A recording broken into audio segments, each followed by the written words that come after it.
This week on Country Music Junkies, we're catching up with an artist that we spoke to probably about a year ago. His name is Jiggley Jones. Jiggley, thanks so much for joining us. Hi there. Thanks a lot for having me. Now, a lot has happened in the past year. Last time we spoke, we were talking about No Spring Chicken, which was your EP with a lot of great songs on there. I understand now you have a new album that has just been released, and that is called A Mountain, A Struggle, A Tunnel, A Light. Now, that is a really cool album title. Can we start by discussing that and where that title was drawn from? Well, I was going through about a 2-week span where I was trying to think of a title, and I had a bunch of names written down. And then one morning, drinking a cup of coffee, this title came to me. I don't remember if it was in that specific order, the words-wise, so I rearranged it and this and that.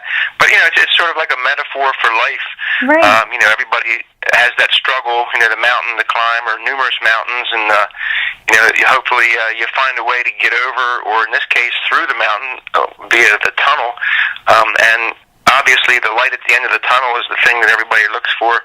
So, it encompasses pretty much everything I talk about in my lyrics on the record. So it just hit me, and I knew right then and there it was a perfect title for what I was doing. Well, that is great. Now, you mentioned that it's kind of a reflection of what people can expect to hear from the album in terms of the stories, and I want to talk first, obviously, about the title track, not the title track. I'll edit that out. I want to talk about your current single, Walk on Me. You said it was released in April. What is that song all about? From what I hear, it's kind of got this eerie but really soulful, cool vibe to it. What were you trying to get out through that song? I like your description, by the way. That's really cool. They're using the word haunting is the word that seems to keep coming up. Yeah. It's just it's a song that's not really about me, but it's about people and some of the struggles they go through with relationships. It's sort of about forgiveness in a way, which is a difficult thing to do sometimes. Mm-hmm. And it's just one of those things that people can relate to, that might be in a relationship that they feel that the other person's taking advantage of them. And it doesn't have to be anything that's really intense. It could be something that just on a day-to-day basis, something's happening that makes them feel less wanted by the other person. So, and the song itself is probably one of my oldest songs, even though it's the brand new release. Really? I redid it from years ago. I had it written sort of like a rock song back a while ago, and I redid it. I revamped it. I made it acoustic. I slowed it down a little bit, and I'm really happy with the way it came out. So that is really cool. Does that happen often for you, where you kind of redo something that you've come up with in the past, or you release something that you came up with years ago?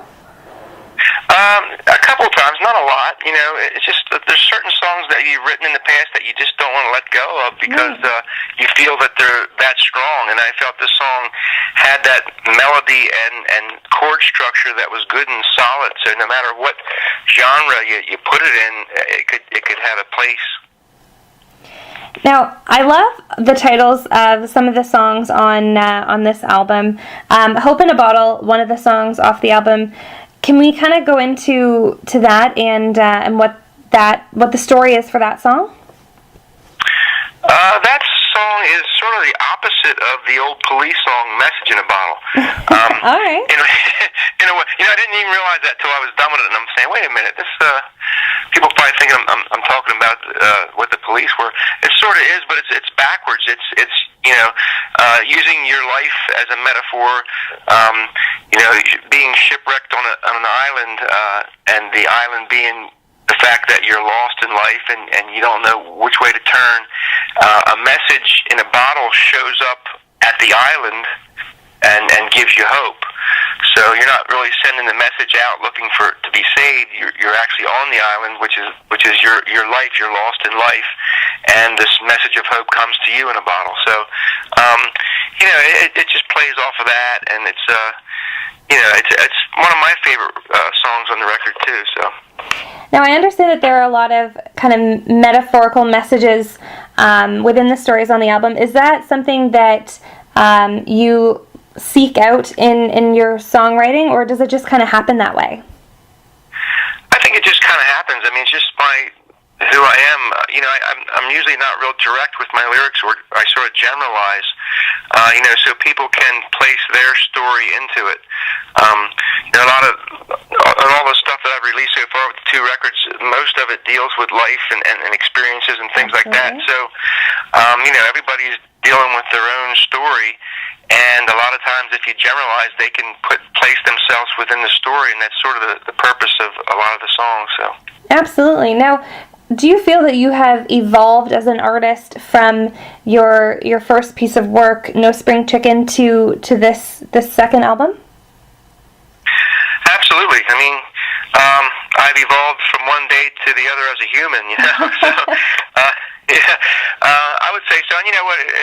When you work with different musicians and different producers and stuff, things change anyway. So, right.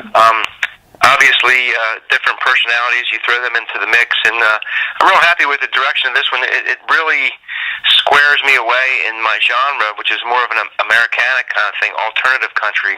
I'm not, by no means, straightforward country. Absolutely. You know, I wish I could be. It just doesn't come out that way with me. You know, you are what you are, and I'm happy that the country music seems to be branching out and grasping slightly different feels and ideas in their music and stuff. So, you know, this record really puts me right in the middle of Americana, I think, and I'm really excited about that. Well, we are excited to hear it, and if fans want to check it out, where can they do that? I would say just go to my website, JigglyJones.com, because everything's on there that you need to branch out to, you know, all the social medias. You can even free stream the music. There's like a SoundCloud link and Reverb Nation, things like that. But there's also an iTunes link if you want to purchase, and you know, there's pictures and videos and things like that on there. So. Perfect. Well, Jiggley, thank you so much. Fans, be sure to check out JigglyJones.com for his newest album, and also I'm sure links to No Spring Chicken as well. And yeah, Jiggley, thank you so much. Sure. Thanks for having me.